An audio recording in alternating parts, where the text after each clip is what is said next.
अस्सलाम वालेकुम संगियो ते बेलियो, तुसी वेख रहे हो उफक टीवी। मैं हाँ ख्वाजा आजम। इस दी तहकीक कीती है किबरिया सदीक ने।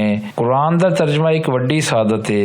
वैसे तो सूफिया कराम ने अपने कलाम विच कुरान दे कुछ हिस्सियां दा तर्जमा कीता है, मगर बाकायदा कुरान दे तर्जमे दी एक तारीख है जेड़े उत्ते असी एक जात पाने आ ते वेखने आ कि किन्ने किन्ने इहदे तर्जमे दी सादत हासिल करन दी कोशिश कीती है। असी कुरान विच हुण तिकर कीते गए सारे कुरान दे तर्जमियां दा जिक्र नहीं कर सकते, पर मशहूर ते पहली वारी कीते गए तर्जमे दी तारीख दा जिक्र करने आ। उम्मीद है तुसी इस सिलसिले विच साडी गलतियां तो अख मीट लवोगे, एनू साडी एक चंगी नीयत दे हेठ कीती गई कोशिश तसव्वुर करोगे। असी सब तो पहला कुरान दे पहले तर्जमे दा जिक्र करने आ। ट्रिब्यून ने 5 मई 2016 दी खबर शाया कीती है, जेड़े विच गुरुमुखी विच कुरान दे तर्जमे दा जिक्र कीता गया है, जेड़े विच दस्सिया गया है कि मशरकी पंजाब दे जिले मोगादे लांडे विच पंजाबी ज़बान दा एक कुरान जड़ा गुरुमुखी रस्मुल खत विच लिखिया गया है पाया गया है। ख्याल किया जाता है कि यह गुरुमुखी रस्मुल खत यह सब तो पुराना कुरान शरीफ दा नुस्खा है। एदी उम्र 115 वरे दी है। कुरान दा यह तर्जमा 784 सफ़ियां ते मुश्तमिल है। एदी जिल्द दे बारे विच जेड़ी गल वखरी है वो है कि एदा अरबी ज़बान तो गुरुमुखी विच तर्जमा एक सिख मजहब दे एक फिरका नरमला रवायत दे कालम ने कीता है। कुरान दा यह तर्जमा इस समय मोगादे लांडे दे श्री नूर मोहम्मद कोल है। यह तर्जमा भाईचारियां उत्ते एक मिसाल है, क्यों जे एदा तर्जमा अरबी ज़बान दे एक सिख आलम नरमला रवायत फिरके दे सन्नत वेदिया गोरदेव सिंह अल मोमारी ने कीता है ते 2 हिंदू ताजरां ते सिखां ने एदी तबात लई रकम इकट्ठी कीती सी। यह काम अमृतसर विच रहन वाले सिख पब्लिशर ने कीता सी। एदे नाल ही वजीराबाद पाकिस्तान दे एक सिख सरदार मेला सिंह अटारवी सन, उस नूं सर बुद्ध सिंह ने श्री गुरमत प्रेस अमृतसर विच छाया कीता सी। यह 1000 दी तादाद विच छाया कीता गया सी। एदी एक कापी 2.25 पैसे विच फरोख्त कीती गई सी। असी कोशिश करांगे कि एदी पूरी कापी दी फोटोकापी मंगवा के एदे तर्जमे ते कागज दे म्यार बारे किसी होर प्रोग्राम विच जात पावांगे। इस तर्जमे दा पता डॉक्टर सुभाष परिहार आर्ट हिस्ट्री ते साबिक यूनिवर्सिटी बराए वस्ती यूनिवर्सिटी बठिंडा ने लाया है, जदों वो तसव्वुफ दे एक इंसाइक्लोपीडिया दे काम कर रहे सन। हुण तिकर ख्याल किया जाता सी कि मुकद्दस सहीफे दा पहला गुरुमुखी तर्जमा 1980 दी दहाई दे शुरू विच एक कादियानी ने कीता सी, पर 1911 दे तर्जमे दी दरियाफत ने बहुत सारे आलमां नूं हैरत विच पा दिता है। इतलात दे मुताबिक यह पंजाब विच वखरे वखरे मजहबां दे दरमियान मजहबी भाईचारे दी एक मिसाल है। डॉक्टर सुभाष परिहार ने आख्या कि जदों मैनूं यह नुस्खा मिलिया ते मैनूं यकीन नहीं आ रहा सी कि पंजाबी ज़बान गुरुमुखी रस्मुल खत विच कुरान दा तर्जमा 1 सदी पहला होया सी। डॉक्टर परिहार ने दस्सिया कि जदों मैं तहकीक कीती ते मैनूं यकीन हो गया यह कुरान शरीफ दा सब तो पुराना तर्जमा है। शाहमुखी विच कुरान दे पंजाबी दा मशहूर तर्जमा प्रोफैसर डॉक्टर शरीफ कुंजाही दा है। वो 13 मई 1914 नूं जिला गुजरात विच पैदा होए सी। उन्हां दा असल नाम मोहम्मद शरीफ है। प्रोफैसर डॉक्टर शरीफ कुंजाही पाकिस्तान नाल ताल्लुक रखण वाले पंजाबी ते उर्दू दे मुमताज अदीब, शायर, माहिर लिसानियात, मुहक्कक, मुतरजम ते मुअल्लम सी।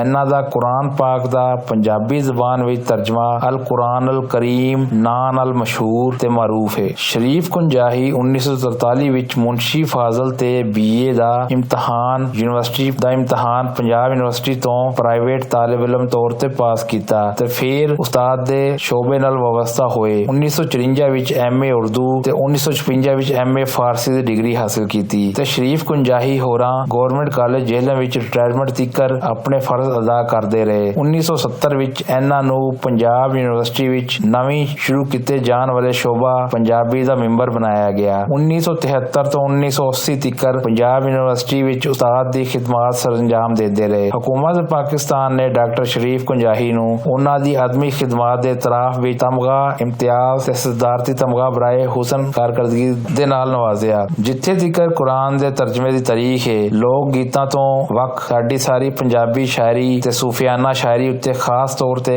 कुरान पाक दे सरात विखाई वेंदे ने। इस तो पता चलता है कि कुरान दे बहुत सारे हिस्सियां दा तर्जमा सूफी शायरी अपने शायरां विच पहले ही कर चुके सन, पर एक जिल्द विच उन्हां ने यह काम नहीं कीता सी, क्यों जे पंजाबी शायरी दी बुनियाद मुसलमान सूफियां दे हत्थों हुई ते उन्हां तबलीग और तरबियत लई शायरी तो कम लिया। इस लई उन्हां दे कलाम विच कुरान पाक दे ਦੇ ਲਿਸਾਨੀ, ਫਿਕਰੀ ਤੇ ਮੌਜ਼ੂਆਤੀ ਅਸਰਾਤ ਦਾ ਹੋਣਾ ਇੱਕ ਫਿਤਰੀ ਗੱਲ ਸੀ। ਇਸ ਸਿਲਸਿਲੇ ਵਿੱਚ ਡਾਕਟਰ ਸਾਹਿਬ ਹੋਰਾਂ ਨੇ ਸੂਫੀਆਨਾ ਸ਼ਾਇਰੀ ਵੱਡੇ ਨਾਵਾਂ ਦਾ ਜ਼ਿਕਰ ਆਪਣੇ ਇੱਕ ਮਜ਼ਮੂਨ ਵਿੱਚ ਕੀਤਾ ਹੈ ਤੇ ਲਿਖਿਆ ਹੈ। ਹਜ਼ਰਤ ਬਾਬਾ ਫਰੀਦੁੱਦੀਨ ਮਸੂਦ ਗੰਜ ਸ਼ੱਕਰ ਦੇ ਬਾਰੇ ਵਿੱਚ ਲਿਖਦੇ ਨੇ, ਉਹਨਾਂ ਨੂੰ ਕੁਰਾਨ ਪਾਕ, ਤਫਸੀਰ ਤੇ ਫਿਕਾ ਉੱਤੇ ਅਬੂਰ ਹਾਸਿਲ ਸੀ। ਉਹ ਸ਼ਰੀਅਤ ਦੇ ਪਾਬੰਦ ਤੇ ਤਰੀਕਤ ਦੇ ਮਹਿਰਮੇ ਰਾਜ਼ ਸਨ। ਆਪ ਨੇ ਪੰਜਾਬੀ ਸ਼ਾਇਰੀ ਨੂੰ ਆਪਣੇ ਖਿਆਲਾਤ ਦੇ ਇਜ਼ਹਾਰ ਤੇ ਇਸਲਾਮ ਦੀ ਤਬਲੀਗ ਦਾ ਜ਼ਰੀਆ ਬਣਾਇਆ ਤੇ ਕੁਰਾਨ ਪਾਕ ਦੇ ਫਿਕਰੀ ਨਿਜ਼ਾਮ ਨੂੰ ਸ਼ੇਰਾਂ ਦੀ ਸੂਰਤ ਵਿੱਚ ਬਹੁਤ ਸੌਖੇ ਤੇ ਸੋਹਣੇ ਅੰਦਾਜ਼ ਵਿੱਚ ਬਿਆਨ ਕੀਤਾ। ਆਮ ਸਮਝ ਬੂਝ ਰੱਖਣ ਵਾਲਾ ਬੰਦਾ ਇਹਨਾਂ ਖਿਆਲਾਤ ਤੋਂ ਤਾਲੀਮ ਨੂੰ ਸਮਝ ਲੈਂਦਾ ਸੀ। ਉਹਨਾਂ ਦੇ ਬਿਆਨ ਦੇ ਮੁਤਾਬਿਕ ਸ਼ਾਹ ਹੁਸੈਨ ਲਾਹੌਰੀ ਕੁਰਾਨ ਪਾਕ ਦੇ ਹਾਫਿਜ਼, ਤਫਸੀਰ,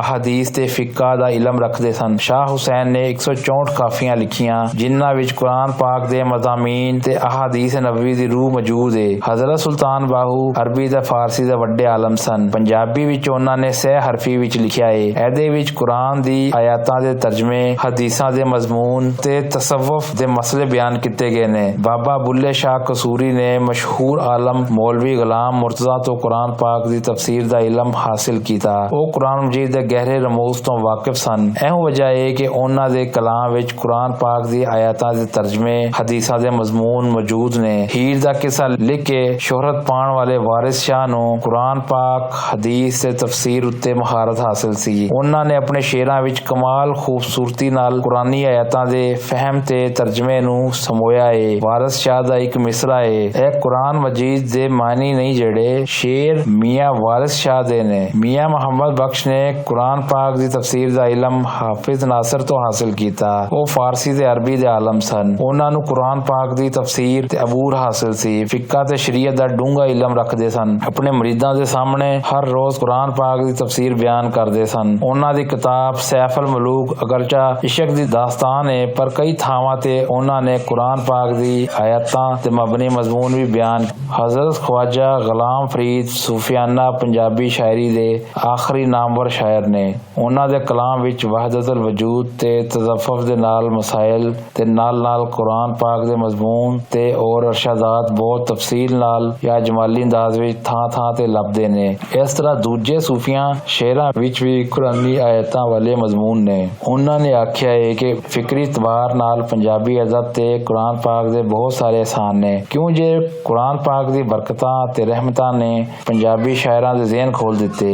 ਇਸ ਲਈ ਜ਼ਿੰਦਗੀ ਦਾ ਕੋਈ ਐਸਾ ਪਹਿਲੂ ਨਹੀਂ ਜਿਹਦੇ ਵਿੱਚ ਪੰਜਾਬੀ ਲਿਖਾਰੀਆਂ ਨੇ ਕੁਰਾਨੀ ਆਇਤ ਜਾਂ ਇਸਲਾਮੀ ਫਿਕਰ ਦੇ ਹਵਾਲੇ ਨਾ ਲਿਖਿਆ ਹੋਏ। ਮੌਜੂਦ ਇਤਬਾਰ ਨਾਲ ਪੰਜਾਬੀ ਦਾ ਸਾਰਾ ਦੀਨੀ ਅਦਬ ਕੁਰਾਨ ਹਕੀਮ ਦਾ ਤਰਜਮਾ ਤਫਸੀਰ ਨਜ਼ਰ ਆਉਂਦਾ ਹੈ। ਇਸ ਤਰ੍ਹਾਂ ਅਸੀਂ ਆਖ ਸਕਦੇ ਹਾਂ ਕਿ ਪੰਜਾਬੀ ਵਿੱਚ ਕੁਰਾਨ ਦੇ ਤਰਜਮੇ ਦੀ ਇਬਤਦਾ ਹਜ਼ਰਤ ਬਾਬਾ ਫਰੀਦ ਗੰਜ ਸ਼ੱਕਰ ਤੋਂ ਹੋ ਗਈ ਸੀ, ਜਿਹੜੇ 12ਵੀਂ ਸਦੀ ਦੇ ਇੱਕ ਸੂਫੀ ਸ਼ਾਇਰ ਨੇ, ਮਗਰ ਬਾਕਾਇਦਾ ਪਹਿਲਾ ਤਰਜਮਾ 20ਵੀਂ ਸਦੀ ਵਿੱਚ ਹੋਇਆ ਸੀ।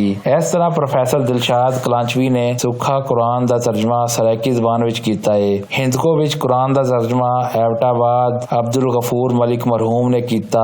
ਅਬਦੁਲ ਗਫੂਰ ਮਲਿਕ 1923 ਵਿੱਚ ਹਜ਼ਾਰਾ ਡਿਵੀਜ਼ਨ ਦੇ ਐਬਟਾਬਾਦ ਦੇ ਇਲਾਕੇ ਸਲੀਦ ਵਿੱਚ ਜਨਮ ਲਿਆ ਤੇ 2004 ਨੂੰ ਅੱਲਾ ਨੂੰ ਪਿਆਰੇ ਹੋ ਗਏ। ਉਹਨਾਂ ਨੇ 20 ਵਰਿਆਂ ਪਹਿਲਾਂ ਕੁਰਾਨ ਮਜੀਦ ਦੇ ਮੁਤਫਿਕਾ ਤਰਜਮੇ ਤੇ ਕੰਮ ਸ਼ੁਰੂ ਕੀਤਾ ਸੀ ਤੇ 2004 ਵਿੱਚ ਗੰਦਾਰਾ ਹਿੰਦਕੋ ਬੋਰਡ ਦੇ ਹਵਾਲੇ ਕੀਤਾ।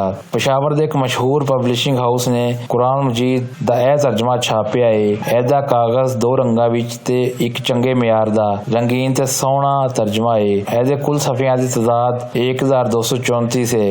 ਹਿੰਦਕੋ ਤਰਜਮਾ ਖੱਬੇ ਪਾਸੇ ਵੱਲ ਜਦਕਿ ਕੁਰਾਨ ਕਰੀਮ ਦਾ ਅਰਬੀ ਮਤਨ ਸੱਜੇ ਪਾਸੇ ਵੱਲ ਦਿੱਤਾ ਗਿਆ ਹੈ। ਇਹਦੇ ਵਿੱਚ ਔਖੇ ਹਿੰਦਕੋ ਲਫ਼ਜ਼ਾਂ ਦਾ ਉਰਦੂ ਤਰਜਮਾ ਵੀ ਕੀਤਾ ਗਿਆ ਹੈ। ਇਸ ਮਨਸੂਬੇ ਦੇ ਲਈ ਫੰਡ ਦੇ ਪੈਸਿਆਂ ਦਾ ਬੰਦੋਬਸਤ ਸੂਬਾ ਸਰਹੱਦ ਦੇ ਸਕਾਫਤੀ ਮਹਿਕਮਾ ਹਾਜੀ ਹਲੀਮ ਜਾਨ ਸੇਠੀ, ਪਸ਼ੌਰ ਦੇ ਤਾਜਰ ਖਵਾਜਾ ਖਾਲਿਦ ਸੁਲਤਾਨ ਨੇ ਕੀਤਾ ਹੈ। ਅਗਰ ਜ਼ਿੰਦਗੀ ਰਹੀ ਤੇ ਪੰਜਾਬੀ ਜ਼ਬਾਨ ਤੇ ਉਹਦੇ ਲਹਿਜਿਆਂ ਵਿੱਚ ਕੀਤੇ ਸਾਰੇ ਕੁਰਾਨ ਦੇ ਹਦੀਸਾਂ ਦੇ ਕੀਤੇ ਗਏ ਤਰਜਮਿਆਂ ਵਿੱਚ ਕਿਸੇ ਹੋਰ ਪ੍ਰੋਗਰਾਮ ਵਿੱਚ ਤਫਸੀਲ ਨਾਲ ਬਹਿਸ ਪਾਵਾਂਗੇ। ਉਮੀਦ ਹੈ ਤੁਹਾਨੂੰ ਇਹ ਵੀਡੀਓ ਜ਼ਰੂਰ ਪਸੰਦ ਆਏਗੀ। ਇਸ ਵੀਡੀਓ ਨੂੰ ਲਾਈਕ, ਕਮੈਂਟ ਤੇ ਸ਼ੇਅਰ ਲਾਜ਼ਮੀ ਕਰੋ। ਸ਼ੁਕਰੀਆ।